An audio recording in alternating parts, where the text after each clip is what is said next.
Hello, everyone. How you doing? And you're very welcome to this week's ROSCOMMON LGFA with myself, Aidan Raftery, and of course the show is as always kindly sponsored by Kilbride Community Centre and Village Shop. And as always, to join us for ROSCOMMON LGFA, we have Ollie Colgan. Hello, Ollie. How are you? Are you well? Hi, Aidan. How you doing? Good to be Great. back. Great to have you back for 2023. And Roscommon got their National Football League campaign off to a start there last weekend. Unfortunately, not the result that we would have wanted, coming out on the wrong side of 115 to 112 result. But I suppose really there's a few positives. It was great to see, Laura Fleming captain in the side once again, like you said last week. She was captain last year. Great. But there's still, even though they were defeated, there was still a lot of positives and I suppose things to learn from it as well. Yeah, it was actually a great start. Look, what we spoke last week. It's a very tough league. Division 2 is a serious step up, and look at playing two northern teams first as well. The Armagh Sunday is not simple either. So they went up there in hope more than anything else, and they'll be very happy with their performance. Laura had a great game herself too, and some of the new girls got great exposure. The young girls got great exposure to what senior football is all about. Tyrone have a big, strong physical side. Now, the worrying aspect is Tyrone withheld a few of their, we'd say, championship starters and brought them on in the second half, and there was a notable difference in the second half where they upped the ante a bit. But all in all, a very, very pleasing performance from the Roscommon girls, and certainly if they can keep up that momentum and that effort, a couple of wins is all they need to stay in this division, and there's no reason why they can't, maybe against lesser opposition, have a chance to grab the points. That's it, and I suppose really, it is a step up in standards, I suppose. I mean, in difficulty wise, but that they have a team. I know that they're down some players from last season, but there's some great new players that have joined the panel this year as well, which is good to see. And some of them stood out yesterday or on Sunday as well. Yeah, certainly. I suppose the standout performance was of the debutants was Ashley Feely at full forward from Boyle, who contributed 4 or 5 points from play, which was excellent. Excuse me. And the midfield pairing of Ruth Cox and so the other lady evades me at the moment, was very good as well. And Anya McGrath from St. Bridget's at cornerback was excellent as well. So yeah, along of course with the regulars, Rachel Fitzmaurice, Laura Fleming, they were excellent. But good to see new blood, and good to see new blood taking up the mantle, and the future looks bright. And I suppose Lisa O'Rourke, she has a thumb injury. She actually missed the nationals there last week and all that. But once she gets back fit, whenever she's available, she'll be great to have. But are there any other players that have to come back for the girls in the coming weeks? I think no, this is it really. Bar Lisa, they seem to have a pretty good clean bill of health apart from Lisa. So this is what they have. They have to look at 32 players in there, and they're going to have hammer and tongs for the last 9 or 10 weeks. So they seem to be at more or less full strength, and it's a matter of blood in these new young girls. Now it's a tough, as we said last week, it's a tough place to blood new players. But look, first game, great performance. They're at home this weekend in Kiltoom, so they'll relish that. They'll be well used to Kiltoom, and it'll be another learning curve. Armagh are strong and probably better than Tyrone, but you can only face one game at a time, and the old adjective, and that's all they can do. And I suppose really from this as well, I mean, that they have they've learned, they have a lot of positives to come out of this. And I think one great thing, with the exception of last year, is the strength and depth they have in the squad last year and this year compared to maybe previous years. And I'm not saying anything against previous managements or anything, but there seems to be a pep in the step now this season, and it's great to see them mixing it with some of these top sides. Yeah, look at it is. Look at the result. The last few years, that we spoke about this a lot of times last year. It is the kind of the golden generation between the two All-Ireland winning teams of 3 or 4 years ago, and last year's under 16A is winning a Connacht A title. So there's a couple of them on the panel now, which you get in ladies football. You wouldn't see that in men's football because of the physicality. But girls 17, 18 years of age are well fit to play at this level. So they're coming through as well. And then of course with the old standard barriers, like I said, like Laura Fleming and Rachel Brady and Helena Cummins in goal. There's a nice blend there now, and certainly the strength in depth is good. But look, caution, we have to be cautious too. Like it's the first game, they're going to meet tougher opposition. They're going, as the year goes on, they're going to meet more streetwise opposition. But as we said at the beginning and in our preview last week, really this is all about the championship and hardening them up for the championship. That's it, and it's looking good for them, and they'll have a lot to learn in this. In Division 2, because it is a tougher division, I suppose, than Division 3 in a lot of ways. Oh yeah, and that's essential preparation for the championship, as you were saying there. But as you were saying, we're at home this week. A game in Kiltoom. Can you take us through your thoughts on that? Well, look, Tyrone was tough, but look, we have to have a reality check. Tyrone are an intermediate side for the last 2 years, so that's the reality. That's not trying to be harsh or anything. Armagh are a senior side. Armagh were in, I think, in the All-Ireland semi-finals last year and were narrowly beaten by Kerry. So again, depending on what squad Armagh picks, they won their first game against Cavan by 9 points. I'm sure Armagh are going to be motivated not to be in Division 2 if they have ambition of being in a senior semi-final or quarter-final come later in the year. They don't want to be playing Division 2 football, and so they're probably one of the favourites to win this group. So it's a tough ask now. It's a step up again from last Sunday. But look, they met last Sunday well. They answered the call, they rallied, and with a bit of home support, hopefully they'll up it again this Sunday. Now, the unfortunate part about it is, and I don't know why the two associations won't talk. I know we had a lot of it before COVID, and it was great, and hopefully we'll get back to there. But the men are playing at the same time in the Hyde, which is crazy stuff, to be honest. And especially when they're playing the likes of Armagh, I don't know why the game couldn't have been played Saturday night, if it couldn't be played before the men's game. But certainly putting the two of them on at the one time, and it is the ladies that's going to suffer. Let's be honest. It's kind of similar to there before Christmas.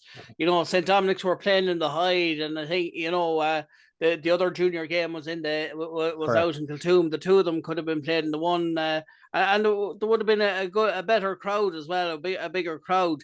Absolutely. And I mean the Dominic's game was phenomenal as well. So I mean, wouldn't it have been a great curtain raiser to the men's match on Sunday if the ladies' game was on beforehand? Yeah, and a lot of counties are doing that. I don't know why Roscommon can't. I don't know, and it would probably unfair for me to comment. I don't know what the agreements are between the both or whatever. But I know our neighbours in Westmeath and Longford are doing it in the upcoming league matches. They're playing before the men, and look, even if that couldn't have happened, I couldn't see any reason why the game couldn't have been played in Kiltoom under lights on Saturday evening.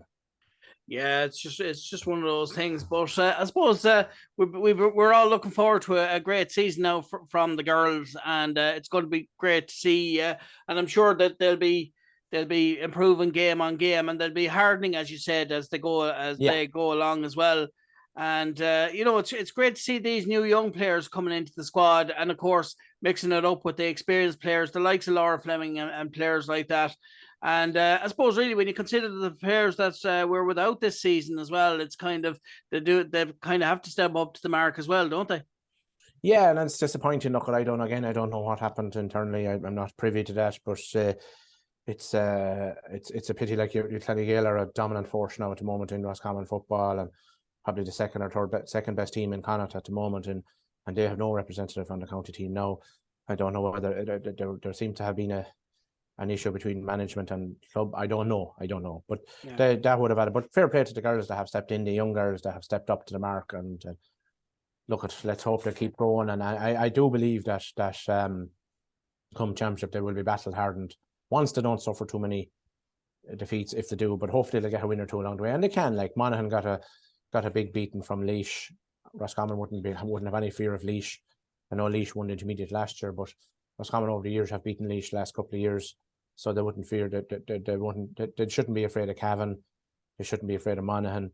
Westmeath, it'll be a local derby. They're on a par with Westmeath. I mean, if you're going to win an intermediate championship, you have to be matching the likes of Westmeath. And Tipperary wouldn't be a senior team either. So there is opportunity in this division. It's just a pity they got Tyrone and Armagh first. But hopefully, after they get over this match on Sunday, they might have an opportunity to pick up 3 points in the next game. And of course, they played Westmeath there a couple of years ago as well, so they have a fair idea about this Westmeath team now. They would, but there'll be different squads, Aidan. Where there's different squads now. There's a big turnover in names, you know. That's the thing. That's what I was just going to say. But either way, like they're going to be tough opposition. But that's going to be interesting to see how that goes. But I suppose if you were to look at it, I suppose winning the home games, I suppose, is usually the key, and take it from there. Correct. Obviously away games are kind of tougher. I suppose that's where the men are kind of lucky that they're starting their campaign off at home against Tyrone. And you know, I suppose I was talking to Seamus Duke there. He was saying that they had you know, that they're playing that they had you know, that there was a friendly there, and that they were without a good few of their players, so it's and they got well bet in the McKenna Cup or whatever. So it just goes to show you, maybe, look, you know, like the ladies team, you can only take it game by game, but it's going to be very interesting for the men's team as well. Absolutely. And I read a very interesting article from Joe Canning during the week. He's one of the new pundits with the Sunday game, and he wrote a very article while he regarded the league nearly as we all know now the leagues are the best competitions for competitiveness, because everyone is on a par with each other in each division compared to All Ireland's, where you get lopsided matches. But he said, particularly in the hurling, and I think it's creeping in the football as well, there is a small bit of devaluing coming in the league, because the bigger counties only care about the championship. Yeah. So the lesser counties, the likes of your ROSCOMMON, your Westmeath, can get victories in the league against stronger opposition, because sometimes the stronger opposition mightn't put out their main team, because they can afford to do that and still stay in the division. And Tyrone would be a perfect example of that now come Sunday, I would imagine, where Roscommon will probably be, in the men's, will probably be more or less full strength, or nearest bar a few injured players. Tyrone might only play half their championship team. So it's an opportunity to get 2 points for Roscommon. And it's similar in the in the ladies. We don't know what Armagh team is going to turn up on Sunday for the ladies, whereas Roscommon will have the girls that they're going to have in the championship. So it's an opportunity that could take Armagh in a shock victory, but that remains to be seen. So the league is about, for the stronger teams that's going to be there for an All Ireland, the Meads and the women's and the Dublins and the Kerrys and all these. That for them, it's about staying in Division 1 or whatever division they're in, building a squad for the championship, finding 1 or 2 players that, and then when all the girls come back, they're at full tilt for the championship. For the Roscommons and the Westmeaths, it's about trying to stay in these divisions, because this is how your young players will develop. They won't develop in the lower leagues because you're playing better opposition. So they have to put out their best team in the league to try and get those points. And look, it's a great scenario. It's a great predicament to be in, and it's enjoyable to watch. And so that's where you get a few victories in the league, where sometimes the lesser counties do turn over the bigger counties. And let's hope that's the case on Sundays for both men and women. That's it. And I think, you know, this is going to be a game that the ladies will be looking forward to playing a team of the likes of, and I suppose the level of them as well, of Armagh, because we've seen them now how Armagh have done in the championship the last couple of years. That they're a very good side. So they'll be looking forward to battling up against them. And I suppose from Ollie Lennon's point of view as well, how do you think he's going to approach this? Well, Ollie won't change his tactics. Like that's there's no rocket science with Ollie's tactics. Like he drops his 2 sweepers, Feeney and Ellen Irwin, and then will build. So he'll play with 7 or 8 across the back to try and stop Armagh from penetrating. So difficult to do, but look, the girls have been practicing this, so they're not going to change their ways now. And then he plays with the four girls up front as a diamond, and the attack in numbers 10. In fairness to him, most counties are playing that way now. It's a question of having the quality to do it. The bigger counties have probably better quality to do it, and they're had for years. So all this is Ollie's second year now. So look, they're moving well. They have a plan. It seems to be working for them, and there's no reason to change that now. Like, that's it. And you know, I suppose it's going to be learning. It's going to be learning for Ollie and for the girls as well. And you know, each game they're going to learn, and they'll be better players for it. Exactly. Look, that's the bottom line. As I said, without repeating myself, if they can get 1 or 2 victories and try and stay in this division, I imagine the progress that them young girls will make next year, having been another year in this division. But if that doesn't work out, that's not the end of the world. They have a campaign now, and look at their ultimate target is a Connacht Championship #1, and #2 is an All Ireland. So the league is very, very much in third place. But that's not to say you take every match serious, and it is experience. Like them young girls, I think 6 of them made their debuts last Sunday at this level, National League. So for them to get that experience and exposure over the next few games is you couldn't buy that. Like that's and they're going to be the future for this team for the next 5 or 6 years. And I suppose the key thing about it is none of the new players like that came on or that played on Sunday, they didn't let the side down. And I mean, there was only 2 or 3 points in it, and I know they would have rather to have won it. But you know, when you look at the quality of opposition that Tyrone are, to come out to only have lost by 3 points when it could have been worse maybe on another day, that's a sign of progress too. Oh yeah, absolutely. There's no question about that. They'll be thrilled. They would have come off that pitch. No, initially they would have said, "Oh, Jesus, we could have got a draw there, or maybe sneaked a win." But when they reflect on it back in training and watch the video, they'll say, "You know what? We did quite well, and we weren't expected to do anything." So that instills belief, and that's hugely important too. So they'll go out next Sunday now, and they'll have a bit more belief, saying, "Look, we can perform in this league, and let's just do it again, and let's up the ante again, and let's go for it." That's it. Well, listen, thanks very much, Ollie, for taking the time out to do Roscommon LGFA for us, and we look forward to doing it all again next week. Thanks, Aidan. No problem. Thanks very much. And that was Ollie Colgan from Roscommon LGFA.